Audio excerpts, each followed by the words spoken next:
Bom, gente, então para terminarmos agora a aula 13, vamos fazer os exercícios, como eu falei para você, os exercícios 2 e 3, tá bom? Vamos lá.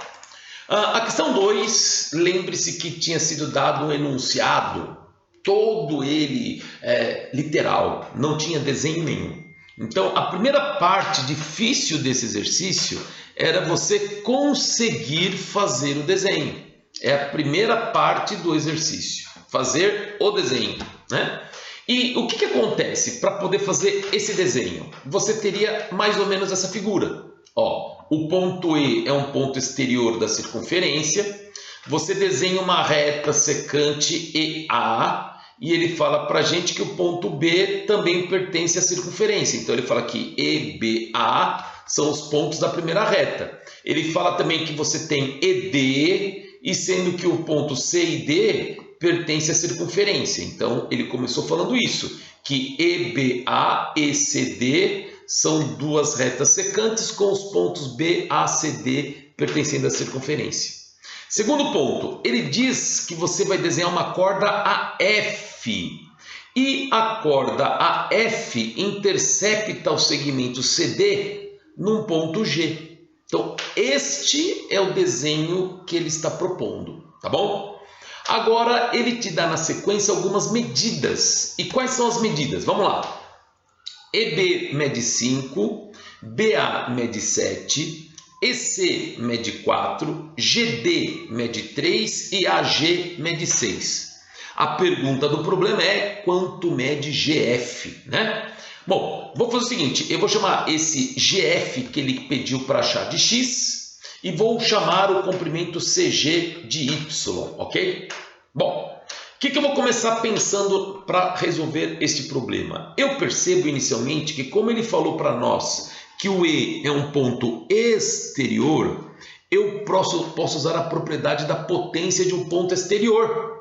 E lembra que na propriedade da potência exterior eu preciso dos segmentos que estão fora da circunferência e preciso dos comprimentos totais secantes. Então, olha lá, se este aqui é 5 e esse aqui é 7, o comprimento que vai de E até A é 12. Se aqui é 4, aqui é Y e aqui é 3, o segmento total vai ser 4 mais 3, 7 mais Y. E o que diz a propriedade da potência de ponto exterior? Fala, se eu pegar 5 e multiplicar por 12, ou seja, naquela reta secante, se eu pegar o pedaço pequeno e multiplicar pelo comprimento total, é igual a 4 vezes 7 mais Y, porque na outra reta eu peguei os mesmos segmentos, tá? Se você simplificar 12 por 4 dá 3, dá 15, faz a continha, você vai descobrir que o Y é 8, né? Bom, mas essa ainda não é a resposta. Eu quero o X. Bom, como que eu vou fazer agora para calcular o X? Próximo passo. Se nós olharmos com carinho, AF é uma corda. CD é outra corda. E o que nós vimos nessa aula? Que se eu tenho um ponto interior à circunferência, por esse ponto podem ser desenhadas infinitas cordas. E o que a gente viu? Que o produto dos pedaços que cada corda está dividida sempre é constante. Portanto, se você fizer 3 vezes y, só que o y é 8, vai ter que dar a mesma coisa que 6 vezes x, ok? Fazendo esta conta, você descobrirá que o x vale 3. Tudo bem? Então veja que é um problema onde você usou a potência de ponto interior e a potência de ponto exterior ao mesmo tempo. Ok? É uma questão do ITA, mas eu acho que o mais difícil dela é você fazer o desenho, tá? E tem muitas pessoas que têm dificuldade com isso, então vale a pena sempre estar treinando, né? Bom, agora o último exercício do dia ou desta aula é a questão número 3. E essa questão eu coloquei, na verdade, para a gente lembrar várias propriedades. A figura que ele deu no enunciado original é a que está em preto. Ele deu uma circunferência que passa nos pontos MN. Ele disse também que aqui o ponto P é um ponto de tangência e que ABCD era um quadrado. Então, essas são as informações do problema, ok? O que eu pus aqui em colorido é para a gente poder discutir algumas coisas. Como assim? Vamos lá. Primeiro passo. Quando ele disse para a gente que ABCD é um quadrado, você concorda que ele está dizendo para mim que esse ângulo A é 90 graus, tá? Se o ponto M e o ponto N são pontos médios, este lado AN é igual ao lado AM. Faz sentido? Segundo ponto, se aqui é um ângulo reto, o triângulo AMN é retângulo. E lembra que toda vez que eu desenho um triângulo retângulo, se ele está dentro de uma circunferência, é porque este ou a hipotenusa é o diâmetro. Portanto, já sei que MN é o diâmetro da circunferência. Tudo bem? Também você sabe que, neste caso particular, se este lado é igual a esse, se você desenhar retas paralelas a AN e AM, você vai obter um quadrado, né? Porque se você já tem esse lado igual a esse e você desenha retas paralelas que são perpendiculares, você vai ter um retângulo de lados iguais, que é um quadrado. O que você aprendeu?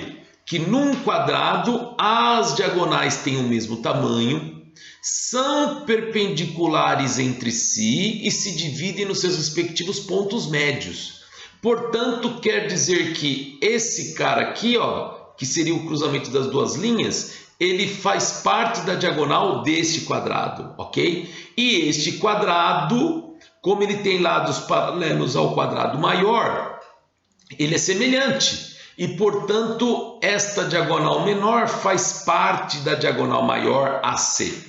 Tudo bem até aí? E aí você também sabe que MN é base média do triângulo ABD, então também MN é paralelo. E aí, claro, 90 graus aqui, 90 graus aqui. Então, só para fazer uma revisão de tudo que a gente já viu, né? Base média, que tem metade, tal, quadrado e assim por diante, tá bom? Agora, o que vai acontecer nesse exercício? Ele pede para você calcular o x, que seria o lado do quadrado. Para poder fazer isso, eu comecei pensando da seguinte maneira. Suponha que eu diga que o raio da circunferência é R. O diâmetro dela será 2Rs. Mas como as diagonais de um quadrado se dividem na metade, se aqui mede 2R, a outra metade mede 2R. Correto? Bom, o que eu vou fazer agora? Se o ponto T é um ponto de tangência, CT é um segmento tangente. AC é uma reta secante. E veja que o ponto C é um ponto exterior à circunferência. O que nós podemos falar então? Que o segmento tangente ao quadrado, CT quadrado, é igual ao produto do segmento que está fora da reta secante, multiplicando o segmento total. Veja que o segmento fora é o 2R. E o segmento total vai ser o 2R de fora mais o 2R que está dentro da circunferência. Isso nos faz crer que, como o CT ele falou que é K quadrado é 8R ao quadrado, né? Porque vai ficar 2 vezes 4, 8R ao quadrado.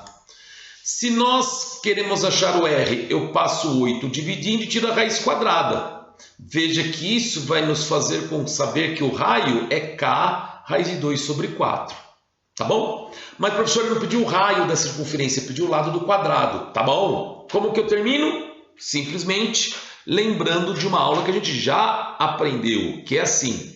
A gente vai aprender futuramente, né? Desculpa, mas assim, a diagonal de um quadrado pode ser calculada a partir do lado dele. E como que eu calculo a diagonal a partir do lado? Tem uma expressão que diz assim, que diagonal é sempre lado raiz de 2. Quanto que mede a diagonal desse quadrado? Vai ser 4R. Isso vai ser lado raiz de 2. Claro, se nós sabemos que o raio é K raiz de 2 sobre 4, simplifica 4 com 4, raiz de 2 com raiz de 2, e eu descubro que o x, na verdade, é exatamente igual ao K, que foi o dado do exercício. Tudo bem? Tranquilo? Se você não lembra da propriedade da diagonal, não tem problema. Você poderia ter usado o teorema de Pitágoras, que também daria certo. Tá bom? Então, gente, eu espero que tenham entendido essa aula. Fiquem aí, assistam também agora a aula número 14 e vamos para frente, tá bom? Um abraço, até mais, tchau, tchau.